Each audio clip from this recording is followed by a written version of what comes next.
Bismillahirrahmanirrahim.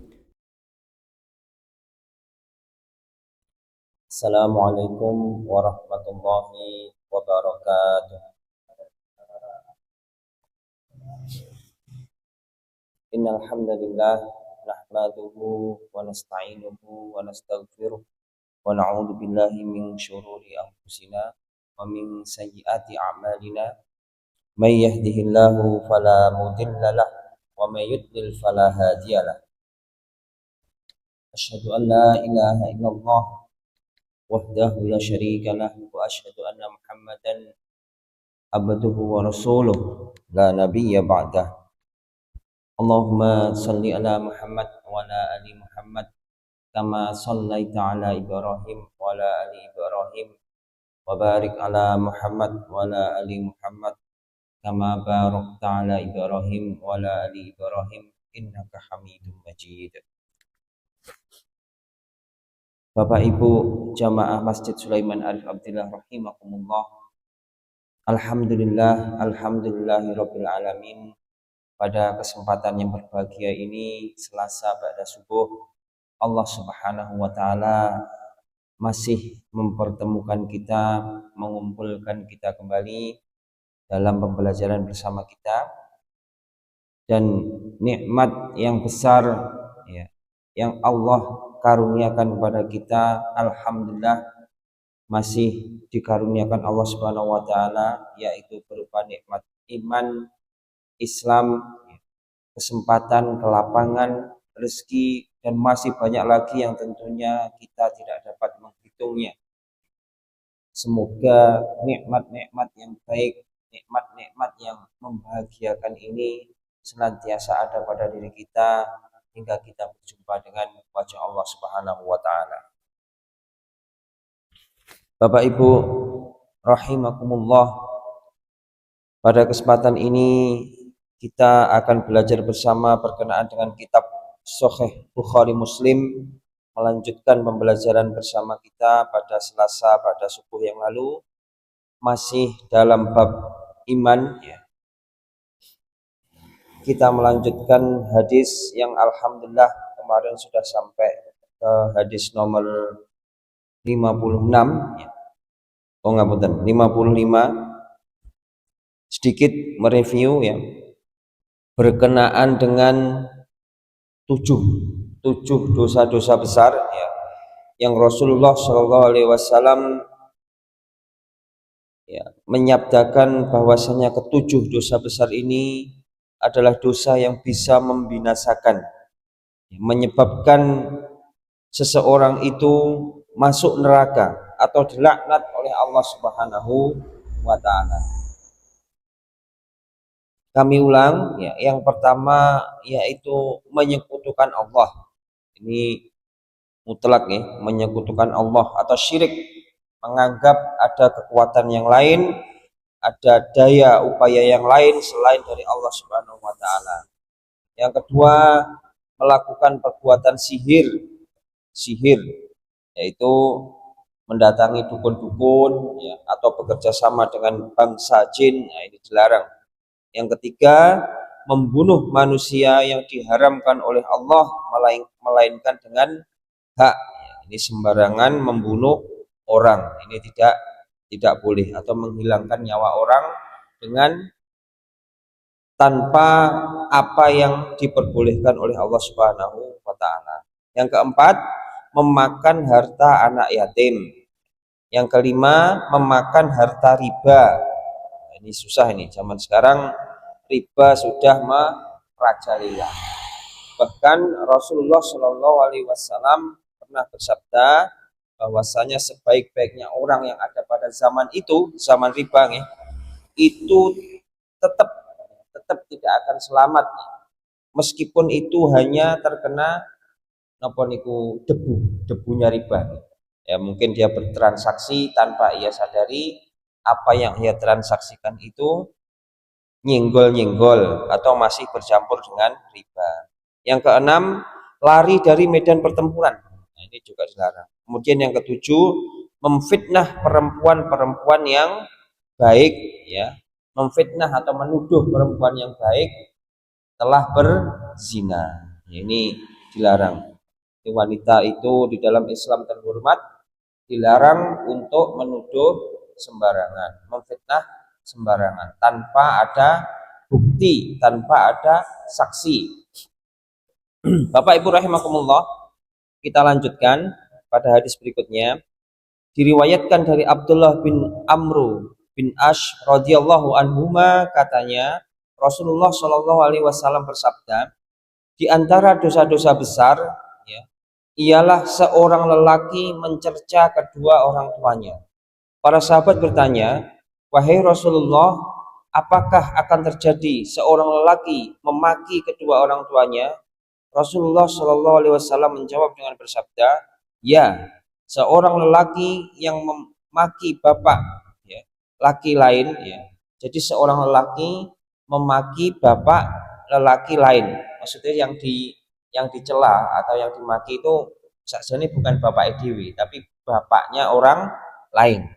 Niscaya lelaki itu memaki kembali bapaknya. Begitu juga sekiranya seorang lelaki memaki ibu seorang lelaki lain, niscaya lelaki itu juga akan memaki ibunya. Artinya nopo? Bapak Ibu rahimakumullah, apabila seseorang memaki, mencela atau ngelok nih bapake utawa ibunya orang lain, ya, orang lain.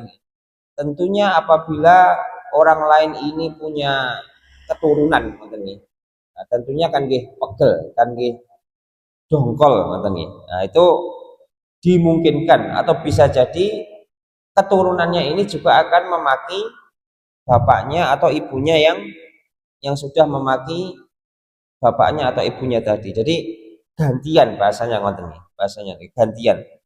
Balas membalas, saling membalas. Makanya ini juga dilarang.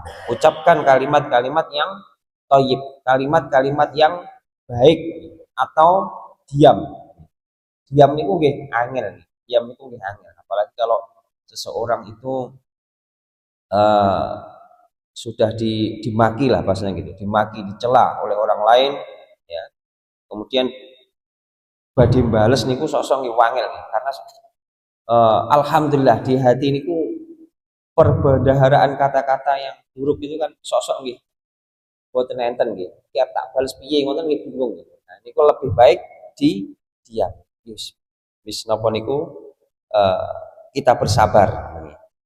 Berikutnya diriwayatkan dari Abdullah bin Mas'ud radhiyallahu anhu, katanya Rasulullah Shallallahu alaihi wasallam bersabda, siapa yang mati dalam keadaan menyekutukan Allah ya, atau syirik dengan sesuatu, niscaya akan memasuki neraka.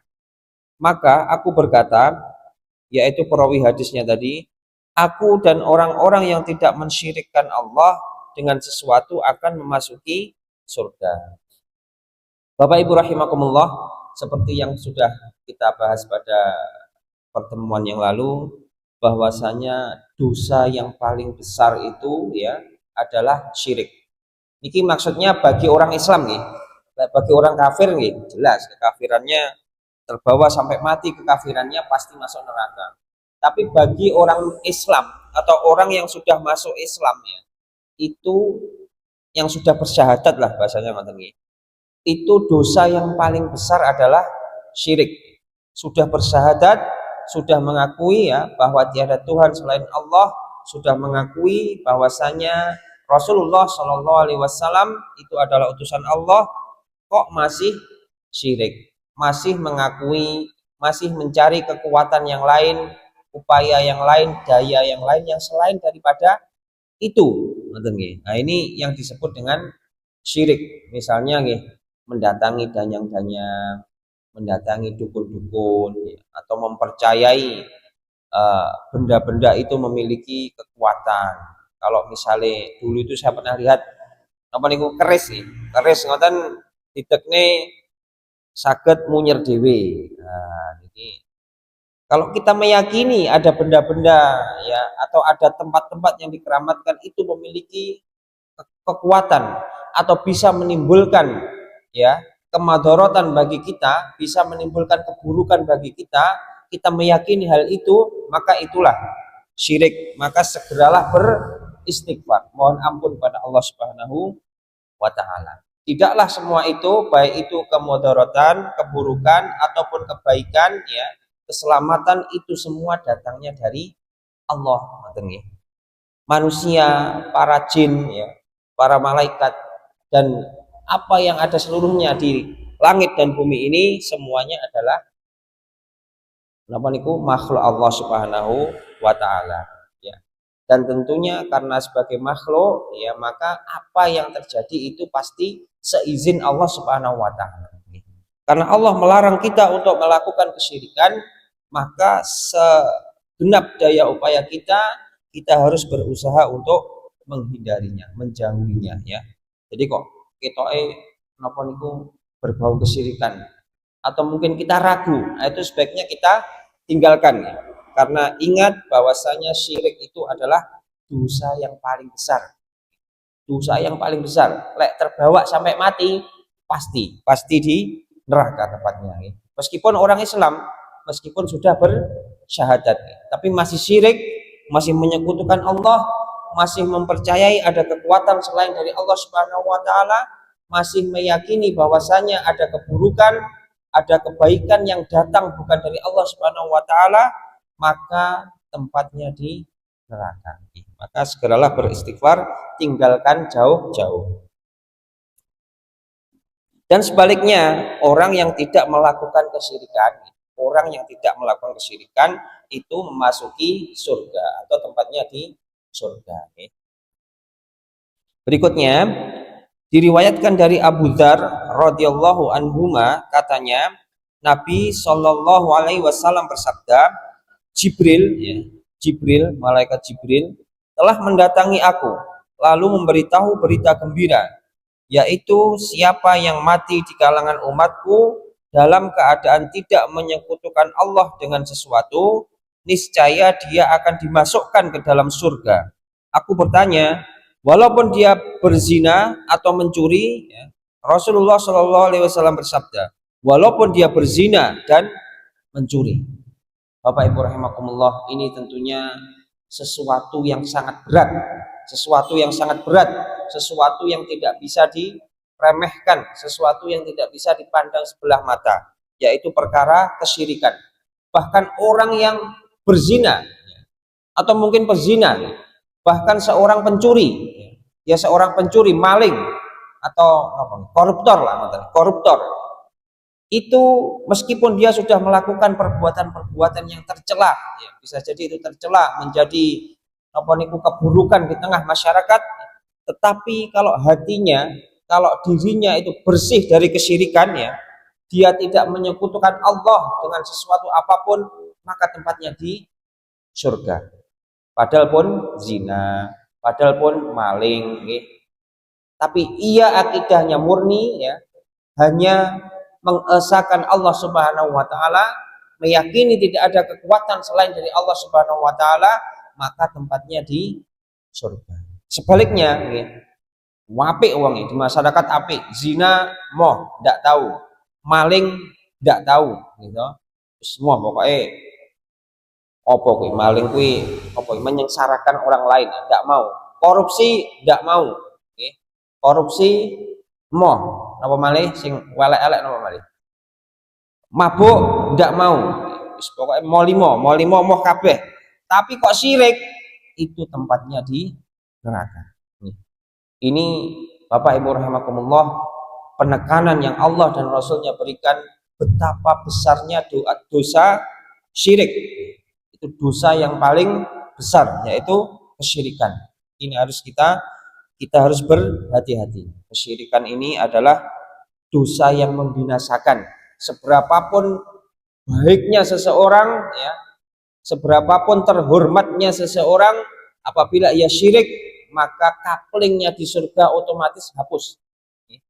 Tetapi meskipun seseorang itu terlihat buruk di tengah masyarakat, ya, dia melakukan kejahatan-kejahatan atau kezaliman, misalnya seperti yang disebutkan tadi, zina atau mencuri atau nopo, tetapi dia murni ya meyakini bahwasanya tidak ada kekuatan kecuali dari Allah Subhanahu wa taala, dia murni dalam melakukan penyembahan kepada Allah Subhanahu wa taala, maka kaplingnya atau tempat tinggalnya kelak adalah di surga. Masya Allah, Masya Allah. Berikutnya diriwayatkan dari Miqdad ya bil al Aswad radhiyallahu anhu, katanya, aku bertanya Rasulullah Shallallahu alaihi wasallam, wahai Rasulullah, apakah pendapatmu sekiranya aku berjumpa dengan seorang lelaki dari golongan orang kafir lalu menyerangku dan memotong salah satu dari tanganku dengan pedangnya. Jadi ketemu orang kafir ya, kemudian qadarullah karena suatu permasalahan gitu niku berkelahi lah, bahasa kita berkelahi, kemudian si kafir ini qadarullah dengan izin Allah menang, tangannya si muslim ini ya, tangannya Miqdad ini terpotong oleh pedangnya orang kafir. Kami lanjutkan, kemudian dia lari dariku ya,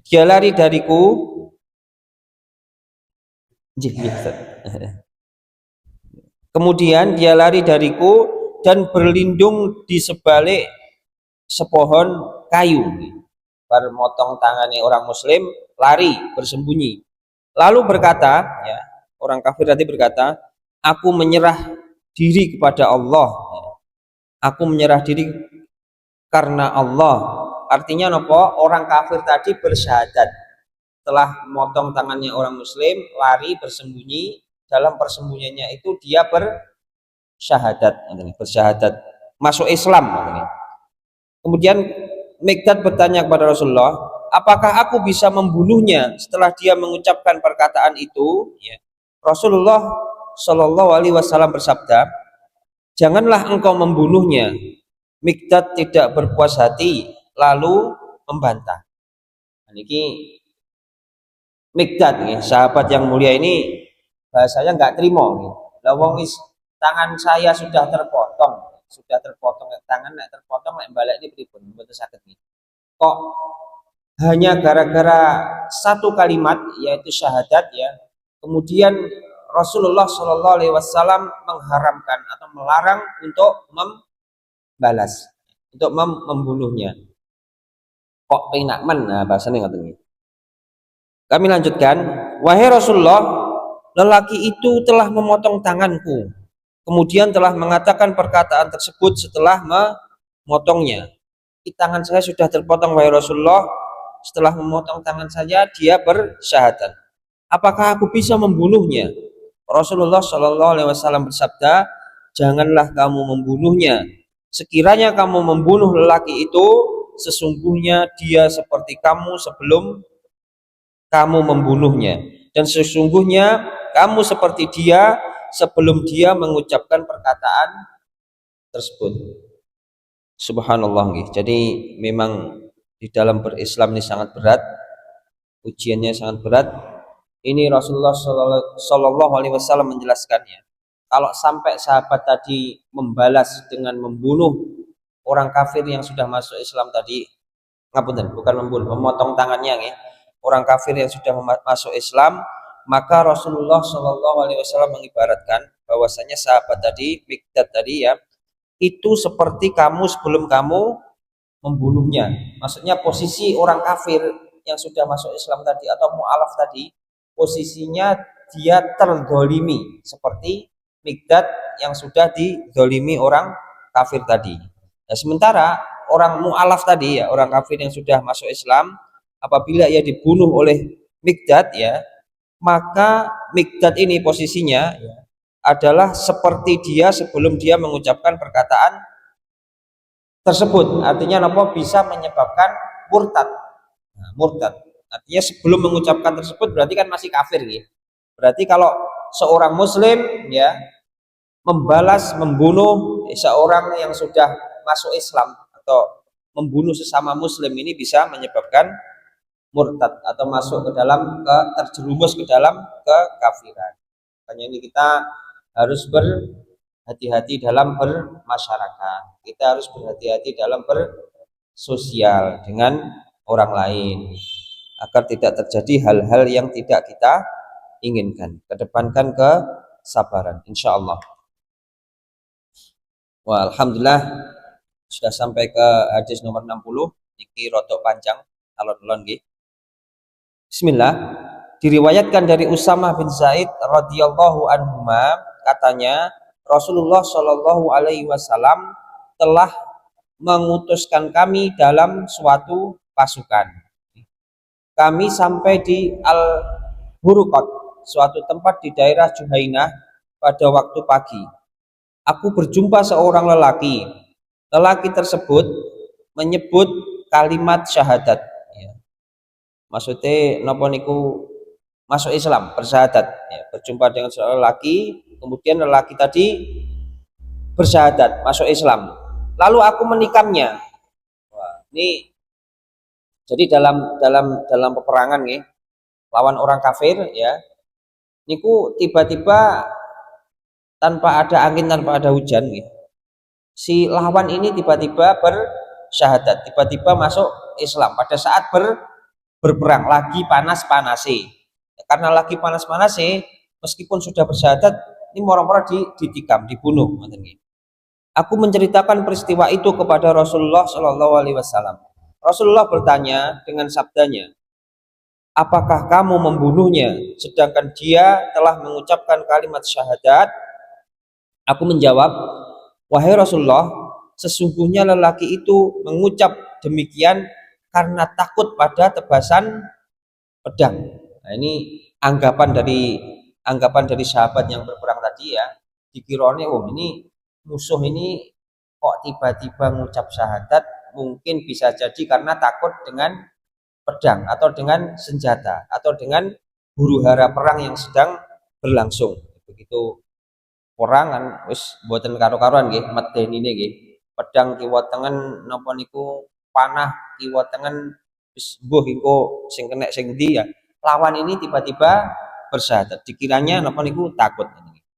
Kemudian Rasulullah Shallallahu Alaihi Wasallam bertanya lagi, sudahkah engkau membelah dadanya sehingga kamu tahu dia benar-benar mengucapkan kalimat syahadat atau tidak? Ini agak keras ini teguran Rasulullah. Apakah kamu sudah membelah dadanya? Apakah kamu sudah benar-benar melihat isi hatinya? Nah, kok tiba-tiba kamu menyimpulkan seperti itu?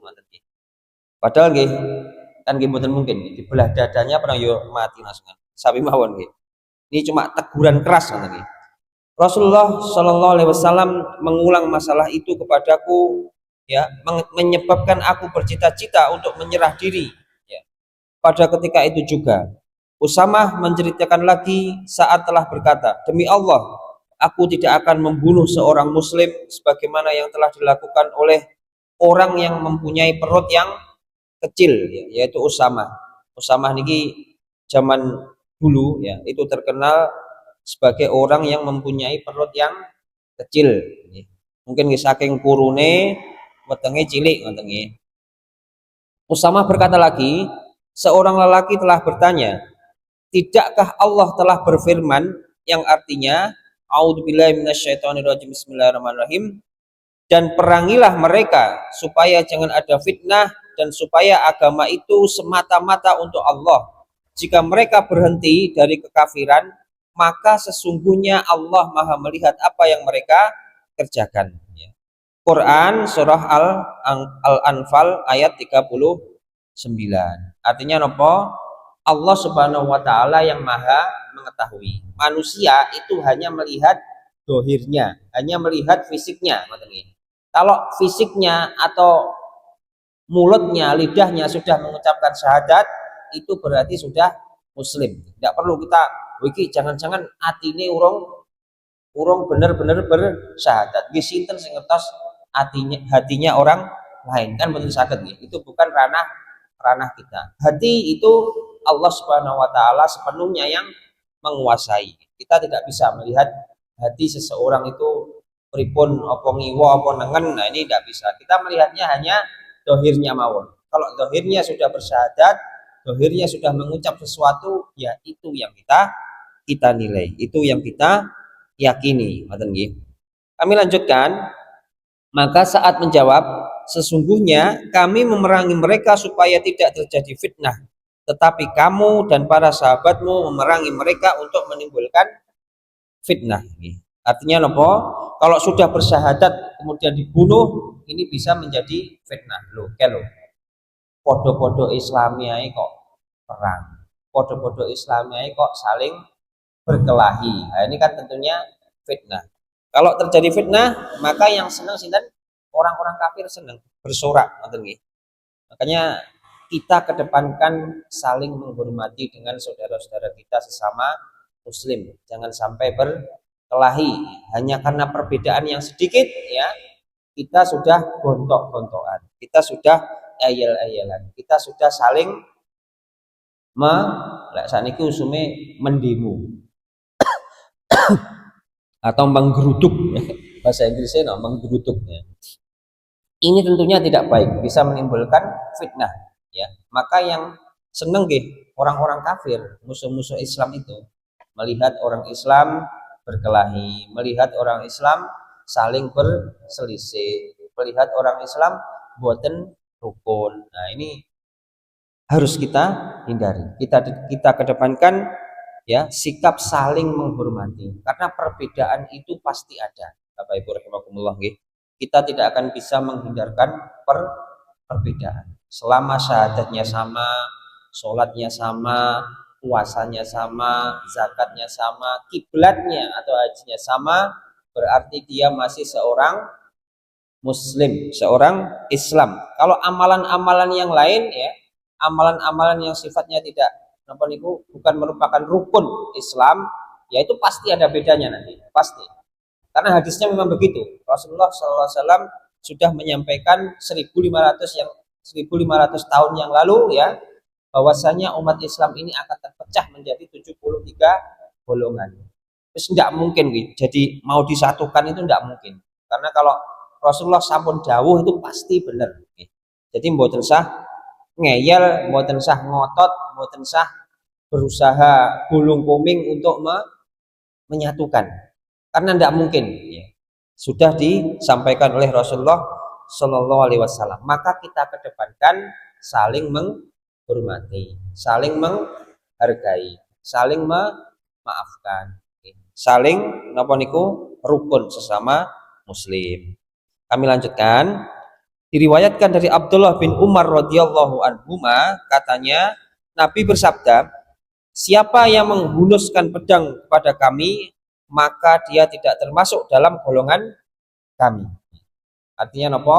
Barang siapa yang menghunuskan pedang itu melawan, ya, atau mengancam atau pengen membunuh, ya, kami atau orang muslim, ya, maka dia tidak termasuk tidak termasuk golongan kami. Meskipun yang menghunuskan pedang itu sesama muslim, podo-podo muslim, tapi siapa yang menghunuskan pedang itu, yang ingin membunuh, ya, seorang muslim, maka dia bukan termasuk golongan Rasulullah Shallallahu Alaihi Wasallam. Hanya sekali lagi harus berhati-hati. Kalau nopo niku, namanya kita hidup di masyarakat, permasalahan itu senantiasa ada, perselisihan itu senantiasa ada, apalagi sekarang ini jumlah manusianya, ya, jumlah orangnya semakin banyak, semakin epet-epetan, sementara bumi ini panggah, ngoten. Lek dhisik zamane Nabi Adam enenge yo ming Nabi Adam. Jadi ngalor reneng wong itu reneng wong, nggih. Ndak, perselisihan sangat-sangat sedikit atau bahkan tidak ada. Nah, kalau sekarang, ya, sak langkah mesti ketemu wong. Sak langkah ngalor ketemu, ngidul ketemu, ngulon ketemu, ngetan ketemu, saking akeh wong. Maka potensi konflik, potensi perselisihan itu semakin besar. Makanya harus mengedepankan kesabaran, mengendalikan diri, agar tidak binasa, tidak titik-titik nesu. Nah, ini hadis yang ngancam nih kau, barang siapa yang menghunuskan pedang atau mengancam membunuh seorang muslim, maka dia tidak termasuk golongan kami, golongan Islam. Kami lanjutkan. Diriwayatkan dari Abu Musa radhiyallahu anhu katanya Nabi Shallallahu alaihi wasallam telah bersabda, siapa yang menghunus pedang pada kami, maka dia tidak termasuk dalam golongan kami. Ini hadis yang lain ya, dengan maksud dengan arti yang sama, cuma perawinya lain. Kalau yang tadi itu Abdullah bin Umar, kalau ini dari Abu Musa radhiyallahu anhu. Berikutnya diriwayatkan dari Abdullah bin Mas'ud radhiyallahu anhu katanya Rasulullah Shallallahu alaihi wasallam bersabda, bukan dari golongan kami orang yang menampar pipinya, mengoyak-ngoyak saku bajunya, atau berdoa dengan doa orang-orang jahiliyah. Niki napa niku namine mengoyak pipinya, terus napa niku mengoyak-ngoyak saku bajunya. Niki napa niku bahasane? Meratap. Nah, meratap.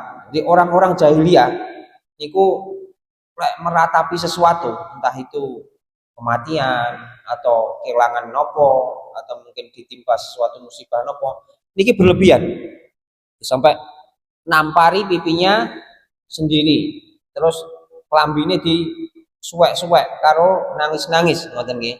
Nah, ini meratap berlebihan ya, seperti ya ini sudah dijelaskan seperti napa niku, dan berdoa ya, dengan doa orang-orang jahiliyah. Ini dilarang oleh Rasulullah SAW ya, meratap yang berlebihan.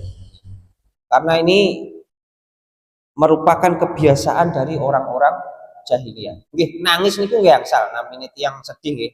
Nangis sekedar napa niku meneteskan air mata, kemudian berdoa kepada Allah meminta kebaikan ya atas apa yang menimpa diri kita, itu nggih boleh. Cuma yang dilarang itu kan meratap yang berlebihan.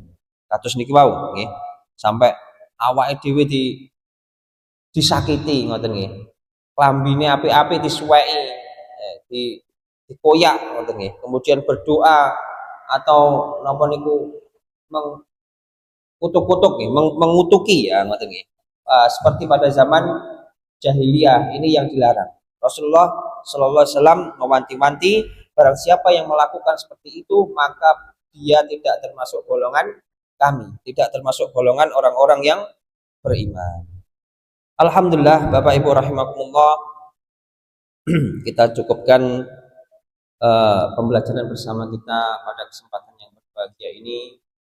Semoga Allah Subhanahu wa taala senantiasa melapangkan, memudahkan kita untuk senantiasa melaksanakan ketaatan-ketaatan kepada Allah Subhanahu wa taala, untuk mendatangi majelis-majelis ilmu hingga kita bertemu dengan wajah Allah Subhanahu wa taala. Alhamdulillah, ada kurang lebihnya saya mohon maaf. Monggo bersama-sama kita tutup dengan doa kafaratul majelis. Subhanakallahumma wa bihamdika asyhadu an la ilaha illa anta astaghfiruka wa atubu ilaik. Wassalamualaikum warahmatullahi wabarakatuh. أضفيت على الحسن العبقى